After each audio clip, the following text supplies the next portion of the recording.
sending me the stage to cross-examine Richard Jakpa in the second part of the cross-examination. The first part was done by Deputy Attorney General, former President of the Brunei-Ahafo Regional Bar, Alfred Tuah Yeboah. These are the details of what emerged in the court. And as you know, the matter is still in court. And so in making this presentation, we are merely reporting what's happening in court. We are not going to make any prejudicial statements relating to how we think the outcome would be. We're sharing with you so that you understand what happened in court. So this is a court report. Case Ato Forson is the defendant and the Republic is the prosecution. So the key points that came out of today's court were three. As always, we will isolate the key points for you viewers, and then we go into them, delve into them one after the other.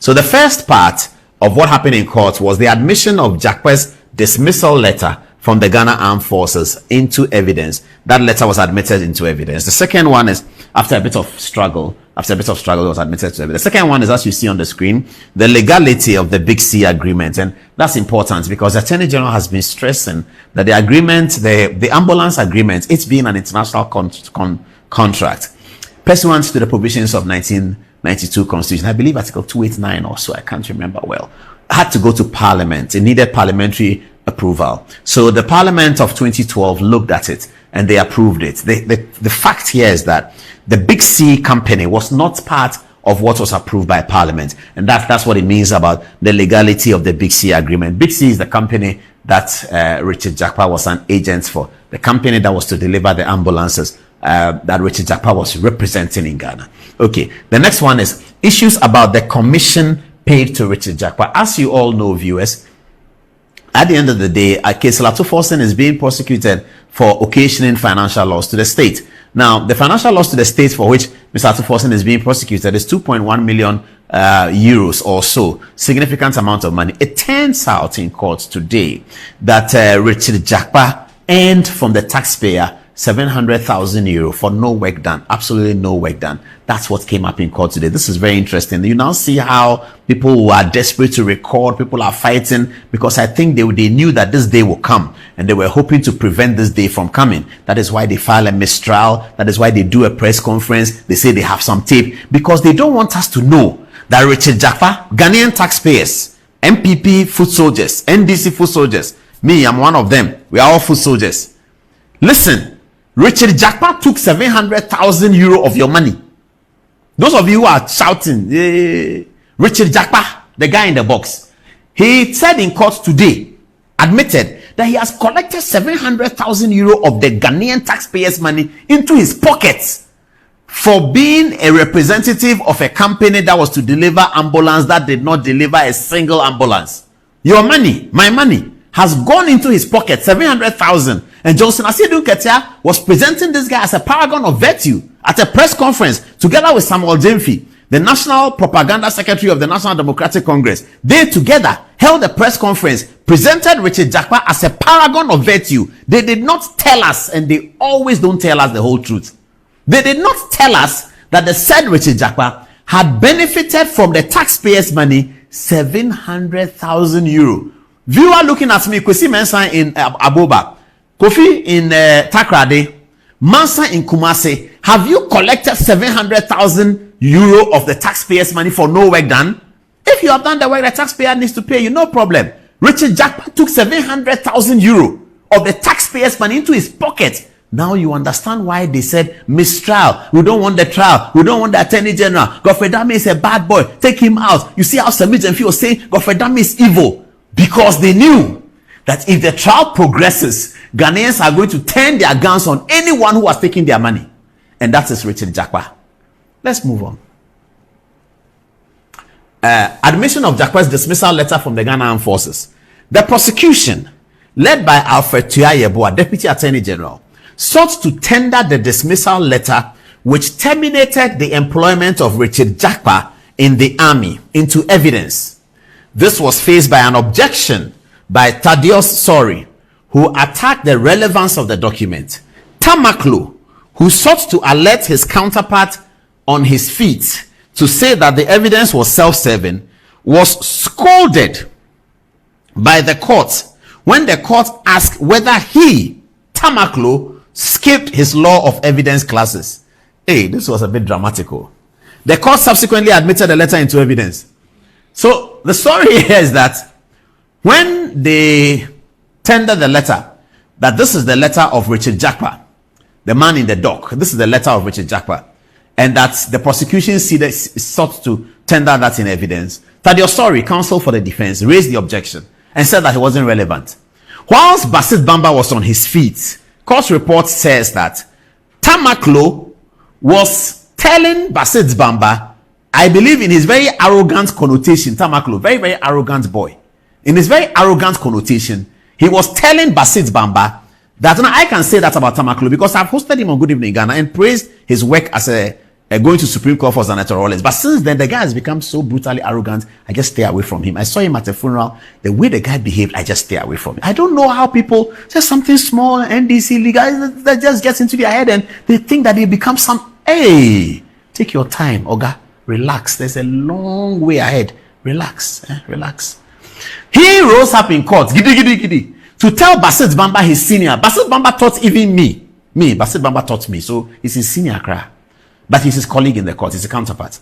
He was telling Basit Bamba that the evidence is self-serving. Then the court, when lawyers say the court, they mean the judge. Then the court told him that, did you skip your evidence lecture? Sit down.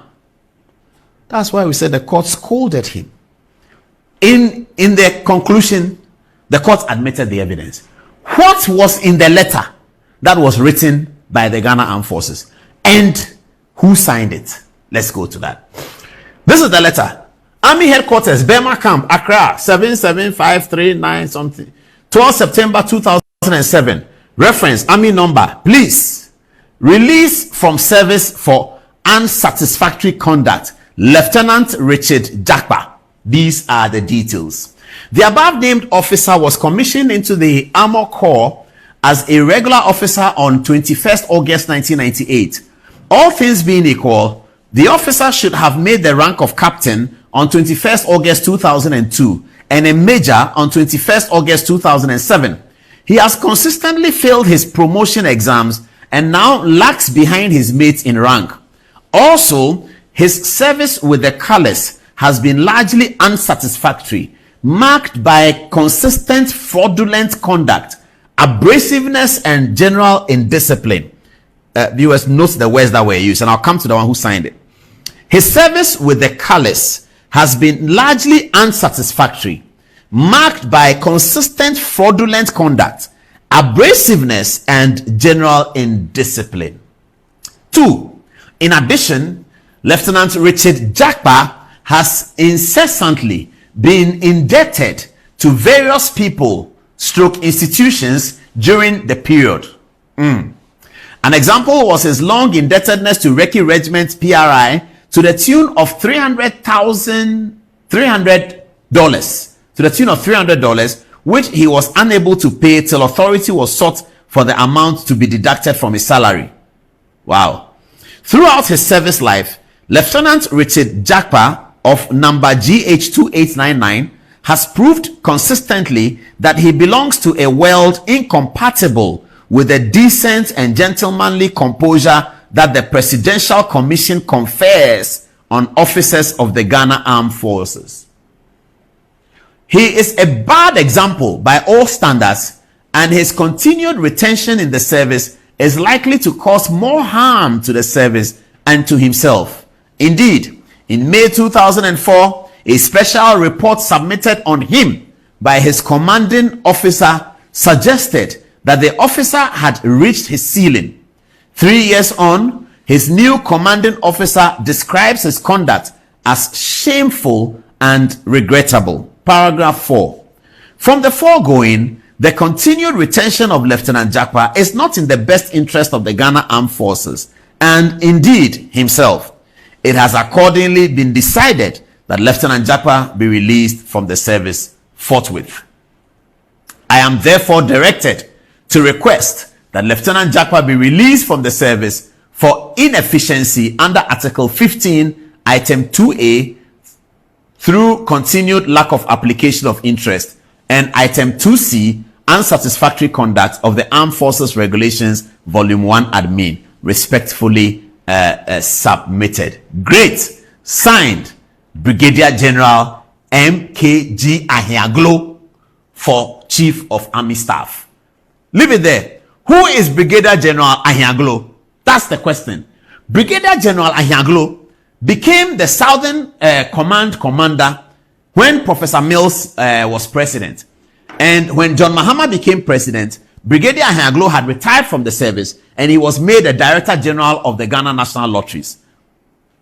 To all intents and purposes, Brigadier General Ahiaglo, may he rest in peace, was friendly to the National Democratic Congress. To all intents and purposes. And why do I say that? And there's nothing wrong with that. Because Brigadier General Ahiaglo was Southern Command Commander during the Mills era. And during the Mahama era, after he had retired from the service, the government of President Mahama found it necessary to keep him within the government sector, and he became a chief executive of the Ghana National Lotteries Authority. Who is Brigadier General Ahiaglo's wife? My very good friend and a woman that I thoroughly admire, Jifa Gomashi, the member of parliament for Keta or Ketu South. Please check. Jifa Gomashi is the member of parliament. Is it Keta or Ketu South? I'm not sure. Keta. There's no Keta South though. It's Ketu South or Keta. Yes. This is Jifa Gomashi, the famous actress. Great woman, fantastic woman. She was Deputy Minister of Tourism.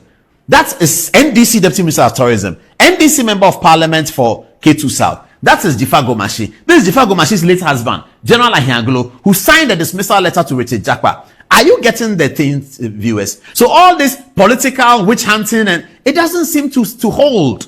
The allegations of political witch hunting that has been presented in favor of Richard Jakpa doesn't seem to hold. This is General Ahiaglo who signed your letter. And all of these words inside was seen by General Ahiaglo, and he must have concurred on those words to sign out Richard Jakpa. General Ahiaglo was married to Jifa Gomashi, who is still a member of parliament for K2 South for the National Democratic Congress. So Richard Jakpa, the people who took you out of the armed forces are not Kwame Adokufo. He was defense minister. It's not John Ajekum Kufuor. He was president. It is the people you work with who found that you had unsatisfactory conduct. Now, viewers, let's come back to the question. Johnson Asiedu Ketia is a chairman of the National Democratic Congress, a big political party. Johnson Asiedu Ketia had been a member of parliament before. Forget about Samuel Jamefi. He's young. He's like me. We are all young. We make mistakes. Forget about Samuel Jamefi.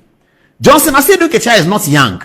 He's a seasoned politician. And he must have some patriotic streak within him because he's been a member of parliament before. Did he ask himself, who is Richard Jakpa? What is his background? What is in the case? What is happening before he conducted that press conference presenting Richard Jakpa as a paragon of virtue? The man that Asiedu Ketia presented as a paragon of virtue, these are the words that the armed forces used for him. He's a bad example by all standards. And his continued retention in the service is likely to cause more harm to the service and to himself. Indeed, in May 2004, a special report submitted on him by the commanding officer suggested that the officer had reached his ceiling. 3 years on, his new commanding officer described his conduct as shameful and regrettable. From the foregoing, the continued retention of Lieutenant Jakpa is not in the best interest of the Ghana Armed Forces. Indeed, himself. It has accordingly been decided that Lieutenant Jakpa be released from the service. This is the character of the person that the National Democratic Congress, 6 months to election, presented as a paragon of virtue to Ghanaians, who has conducted a recording of the Attorney General and who is happy that he has conducted a recording of the Attorney General and that he has found something in what the Attorney General in the recording said. The court, led by his lordship, said that he has listened to the tape 10 times. Nowhere did Attorney General say that you should incriminate anybody. But this was the focus of Johnson Asiedu Ketia's campaign. You may not be a supporter of the National Democratic Congress, but that doesn't matter. It is important that the leaders of Ghana, because of the youth and because of the future, they must have a certain streak of standard. Johnson Asiedu Ketia should not be able to present somebody who an important institution of states like the Ghana Armed Forces has said these things about him. At the minimum, they should have checked or at least interviewed Richard Jakpa. Who are you? How did you get into this contract? What? They should have done that. Maybe they did. Maybe they did not. I don't know. But this is the end of the story. You see how sometimes it's important for patience? When the story broke, everybody was doing KKK. Wait, let us get there. The same said Richard Jakpa has also pocketed 700,000 euro. Ask Sami Jamefi that question. President Mahama has a press conference next week. Journalists, ask him that question. That President Mahama, raise your hand. They'll call you. Kofi Mensah from Oyerepa FM. You come. You say, President Mahama, good evening. Thank you very much. Please, records show that Richard Jakpa had been released from the armed forces on very bad behavior. Do you support and endorse the press conference carried out by Johnson Asedu Katia, the chairman of your party, who is seated next to you, and Samuel Jemfi, the national propaganda secretary of your party, who is also seated there? They carried a press conference on this character and presented him to Ghanaians as a paragon of virtue. Mr. President, do you support that? And then you go and sit down. Those days, that's the questions we used to ask those days. Me, I will not attend the press conference. I'll be listening to it on radio. Anyway, oh, General, I salute. This is General Ahiaglo who signed the Jakpa's letter. This is him. May he rest in eternal peace. This is General Ahiaglo who signed Richard Jakpa's letter. He was the chief executive of the National Lottery Authority. General, those days in John Mohammed's period. Before then, he was the brigade commander, the Southern Command. Very, very strong soldier. He lived all his life at Labadi Villas. I knew him since I was 7 years old. This General Ahiaglo, he passed not too long ago. May he rest in eternal peace. So this is Richard Jakpa. Let's get back to the story. Where are we? The legality of the Big C contract. So Jakpa admitted to the courts today that indeed the contract, specifically to use the Big C specifically to use the Big C to convert the buses to ambulances, had not been approved by Parliament. Further, it was revealed in court that the contract to Big C to convert the buses to ambulances was in 2012, whereas the same Big C had only got its license to convert buses to ambulances in 2015. Meaning from 2012 and 2015, there was a subsisting contract when Big C didn't have the license to perform the contract. Let me just explain this to you viewers a little bit. So as we said, pursuant to the 1992 Constitution, the Big C contract had to go to Parliament, isn't it? It did. Did I say Big C? The ambulance contract had to go to Parliament. The documents that went to Parliament did not have Big C in there. Somehow in 2015, it is suggested that Big C was smuggled into the contract. This has been the subject matter of the conversation between the Attorney General and Richard Jakpa, for which Jakpa says that Attorney General said he should say something. The conversation suggests that Attorney General was telling him that your company was not in the parliamentary approval and you need to admit this in court, because if you do not admit it, you will come out as an untruthful witness and it will be difficult for any clemency to be given to you. This is the conversation Attorney General had with him. That listen, your company was not even in the parliamentary approval. The document that Parliament approved did not have your company. So your company was not approved by Parliament to carry out the work. And you should admit this in court when I speak to you. When they met in Justice Kulendi's house, this was one of the conversations they had. And Attorney General said, but your company was not there. So you have to admit it. If you don't admit it, you will be seen as an untruthful witness. And he said that Attorney General says that I should admit something that will incriminate Ato Forson. Today, he had to admit it. Jakpa admitted. This is the thing that Attorney General, so you need to admit it, because if you challenge it, you are an untruthful witness because the documents are against you. This is the matter. This is the matter. So today he admitted it. He even admitted, and maybe I shouldn't say that. I'll say that when he gets there. I won't say it when he gets there. The matter is still on trial when he gets there. Parliamentary approval.